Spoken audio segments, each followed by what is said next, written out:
Chandler Canterbury, and you know what? These names sound like these are all Chandler, Max, Jake. I mean, what great names! This is Oh, fun. they gave us cell phones. Nice. So, thank you all very much for coming. Of course, we are here to talk about The Host, and we've got, it's going to be kind of like Team Ian and Team Jacob and Team Jamie. All right. I mean, what's the feeling right now before this movie opens? Everybody's team. Yeah. Everybody. Same man. I got a hug yesterday from a girl at a book signing in Dallas who only wanted to hug me and not him. She was like, the hug, no, it's fine. No, she said it so specifically. No, she did. She hugged him and went, no, not you. In front of there was a camera crew there. Everyone saw. So, Chandler, you haven't gotten the hugs yet, or have you? Not yet. Okay, well, we'll fix that. Go ahead. Hey guys, welcome to Dallas. Jake, I know we talked before for Percy Jackson. Oh, yeah. So, Yeah, good to have you guys back here. Thanks. Talk a little bit about working with Andrew Niccol. He's always been one of my favorite directors, and he brings a real interesting style and look to his films. And you know, on this one especially, it's got a very unique sort of feel to it. It almost feels like you're kind of reading like an interesting graphic novel in a way. So can you talk a little bit about working with him on this? I've never said that before. That's really interesting.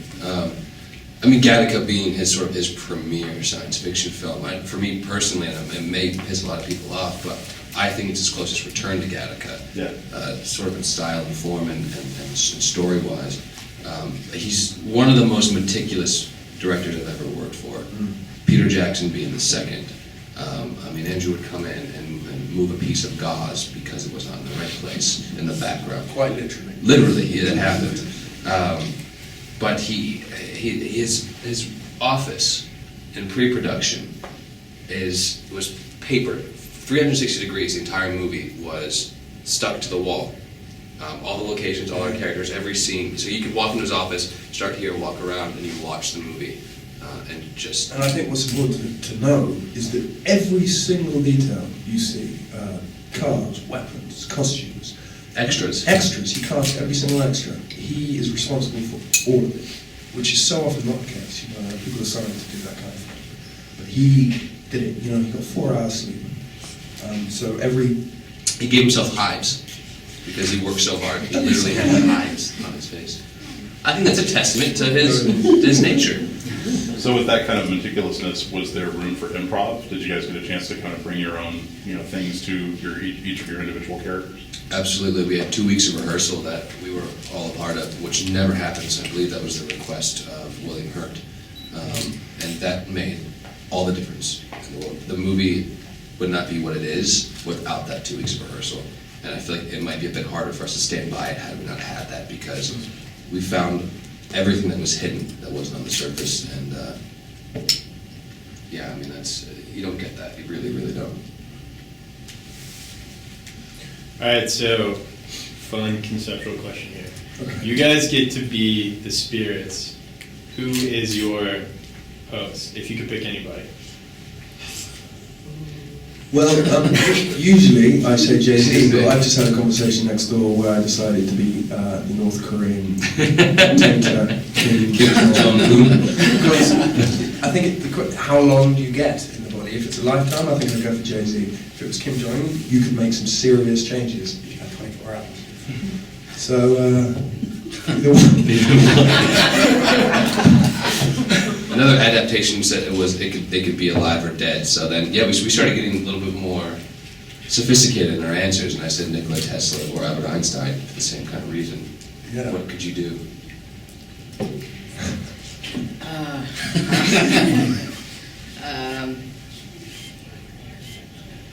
I don't know if I would really change anything if I were this person, but John Lennon.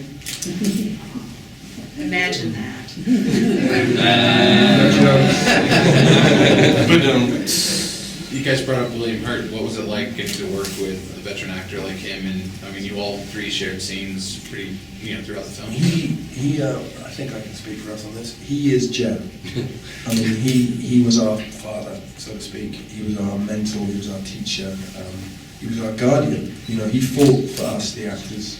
To get 2 weeks rehearsal out of the producers, that's a tall order, and he did it. I've never seen someone fight so ruthlessly for the actor's protection.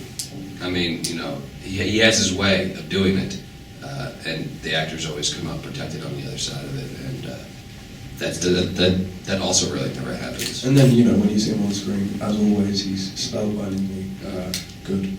Just effortlessly good, too. Yeah. Yeah, you learn a lot. People like him elevate your work, and you just kind of hope the next project you go in on has someone like that.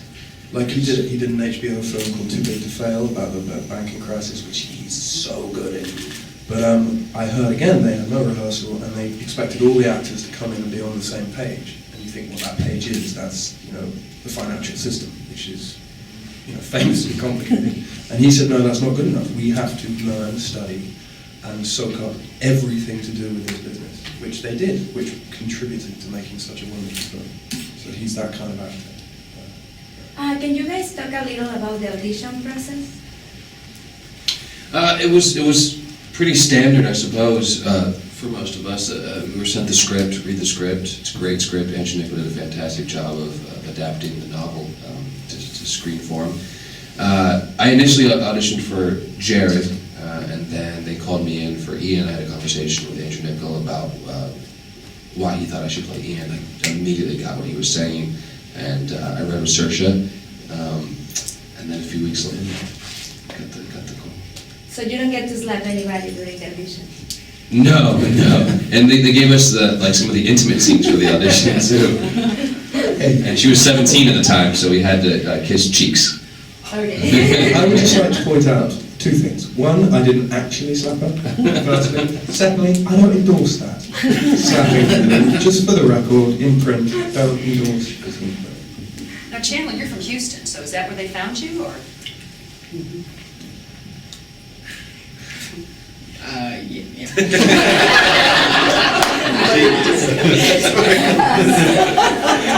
Genius. My question's for Max. Was it difficult playing opposite of Saoirse when she was switching between the roles of Melanie and Wanda? No, it wasn't. It was difficult for her. She had the tough work.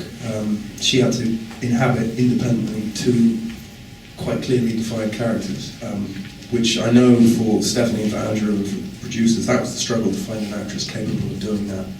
And they found themselves with Saoirse Ronan, who did it amazingly. So all we had to do, me and Jake and Chandler, was respond to her as a human would. Question why she's doing this in a certain moment, but we didn't actually have to do it. So yeah, it was easy.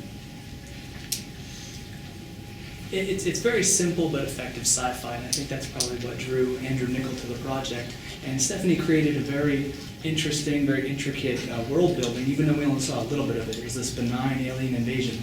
Now, Jake, you read the novel, but invariably when the novel comes to screen, you lose a lot in the translation. Can you name some of what the most significant or necessary changes were, and maybe how much Andrew and Stephanie worked together? They worked very closely together. I know that. Andrew's, I think his first draft was around 300 pages, because he even doubted himself at that time of how can I possibly boil this down to 100 odd pages. I know a few characters were left out just because they didn't fit in the world yet, but what's surprising is out of a over 600-page novel, I think he found sort of the quintessential moments that define not only the story but each character, and he was able to boil them down to the nucleus of each one of those into this final film. And I don't think it jeopardized the integrity of any one character or the story, and that's really rare. It's really rare. And half the time, you read a book and it's a drama, and you go see the movie and there's a flying dragon now. And you're going, this doesn't make any sense. And I don't think there's a moment in this film where you go, no, that wasn't there. Everything that's in the movie was in the book. Stephanie has said that visually, Andrew just made it better. The exterior of the cave at Shiprock in Mexico, she goes, that was way more dramatic than the mountain I picked out. The aesthetic of the silver cars and the wardrobe was all Andrew sort of heightening of her vision, and I think that's a good change in a way. If it elevates it, and yeah. Mine is a little more basic than that. You guys mentioned the silver cars. You were able to drive the big white trucks. We see you always in the big white trucks. Was there any point that you guys sat together and said, dude, I really wish we could have driven the silver cars? I was actually going to get a Mustang GT. Jared was going to drive a Mustang Jeep, and then they decided to put me in a white truck. So I don't know who made that decision, but maybe it was the great Andrew Nichol. Who knows? But yeah, the silver cars would have been nice. Yeah, they wouldn't let us near them. Barely even look at them. Coming off the success of the Twilight series, was there a feeling or a sense of competition in making the host? It's funny, I think maybe a lot of other people felt that, but that was never a cause for concern for any one of us. We try to not avoid it at all costs, but it's just not, we're lucky it's not our job to worry about past work. And again, that allows us to kind of make this film at this moment, and it's out of Stephanie's mind. She's not thinking about Twilight. Maybe the people with the money are. They want to be that successful, but it's nice not to have to worry about that. They're very independent films, so I don't think you actually have to work that hard to pull away from them. I think it is what it is. I think Stephanie's created a fantastic universe in the host.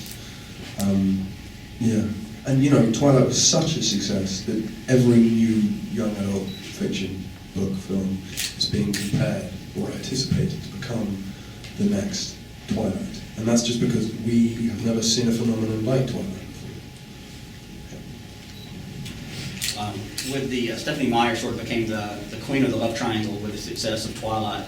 And in the host, she goes one step further and creates what a love square, a love box, y'all want to call it. You talked a little bit about that dynamic and how your character is related to loving the same person within one body. Mm-hmm. Well, for me personally, it was the thing that actually drew me to it, because I think it's such an interesting, unique problem for a character, for an actor to have, that you lose the one you love, but then the physical form comes back as a daily reminder of what you've lost, but then to discover that in fact, to not only have to deal with that problem, but then to discover that the girl you once loved isn't in fact dead, but is in fact trapped inside. I mean, what a nightmare.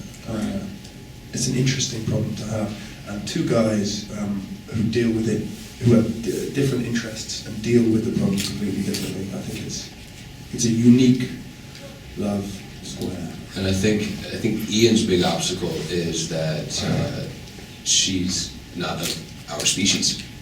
And that's one thing Andrew told me when he called me before I went and read for Ian was, one reason I love Ian is because he's got this interspecies emotion that's developing, and it's very strange and peculiar. And so I think that's interesting too. Lost that one. And Chandler, you have any comments about that, having to play with Teresa being in two different characters? I don't know. I mean, Jamie, my character, he sees both of them as two separate people. A man of few words. This is great. He's a smart one. But there we go. Trail off like an idiot. He's learning fast. Very good. Hey Max, your dad is Jeremy Irons. You probably get that a lot. But what advice did he give you, or is there advice that you take from seeing him, work in movies, and anything that you gravitate toward? And maybe Chandler, did you learn anything from Jake and Max along the way? Sorry, I split that. Chandler's done more work, I think, than both of us combined. So you should probably take advice from him. I think so. In terms of my dad, it's a bit like parents giving you driving lessons. They're kind of right in the advice they're giving you, but it's a real pain in the ass nonetheless. So basically, yeah. But he initially told me not to do it, but then once he saw I was serious and that I think I went about it the right way, he kind of backed off and let me do it. The movie opens by basically explaining that the world's kind of been saved from us, which is kind of the interesting thing in its opening. So I'm wondering if there's an argument to be made here that the aliens are really the good guys and that they're saving the world from us. Yeah, absolutely. They're a very strange anti-hero in a way, because that's one of the questions it poses is, do we deserve this earth and what we're doing to it and to each other and in it. And I think at the end, it allows you to sort of figure that out for for yourself? Are you on? I think what's more interesting than Team Ian and Team Jared is Team Human or Team Alien, really, because that's the bigger question. I think it's a kind of a spectacle we haven't seen before, because we are so used to the ships coming in, blowing up the White House, and Will Smith saving the day. And I love that, don't get me wrong, like, I love that. But it's cool to see something like this that hasn't been done, and I guess that's the end. I don't know if I remember this, or from the book, or from Stephanie talking, or I don't know, maybe I dreamt it.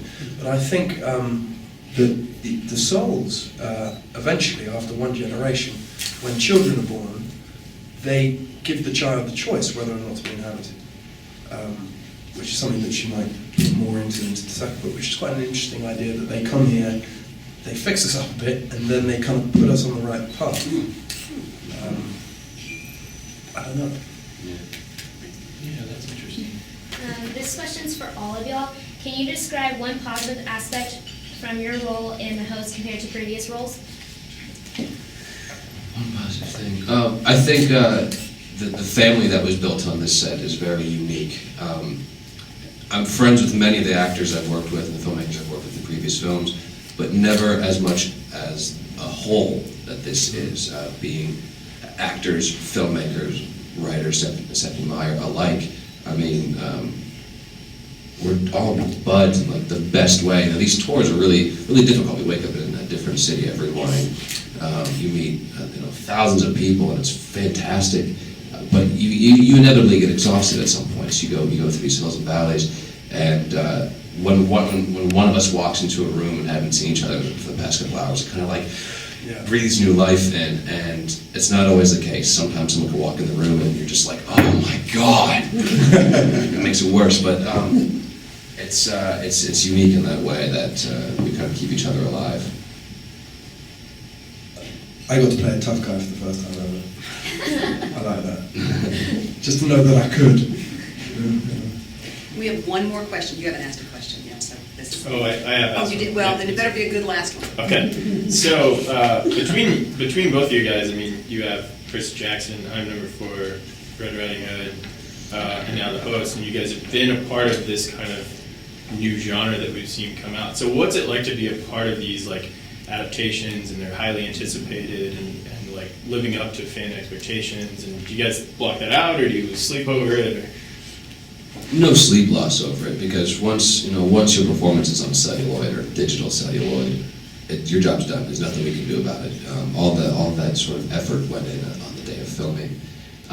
It's strange because these films, they can allow you certain things because they are put on such a grand scale. If they're successful on a grand scale. If they're failures on a grand scale. So, with big risk can come big reward. But I think what interests me most in the sort of new world of YA films is that people like Chris Columbus, William Hurt, Gary Oldman, these fantastic, talented people are doing these films. So they're slowly becoming more elevated, I think, each year because of the willingness. I think Kate Winslet's about to do one. I mean, it's strange to see them in it, but I mean, it makes, and that's why I've done the ones I've done personally. It's because of filmmakers and the actors involved. No. I was just going to say, I think we need to wrap it up, but I just wanted to know, did you sneak on those contacts just for fun at all? Hell no. I pass out contact. Yeah, they're tunnel vision. You can't see peripherally. They get dried out. Would you put them on? Okay, well, thank you guys so much for coming. March 29th, the host opens.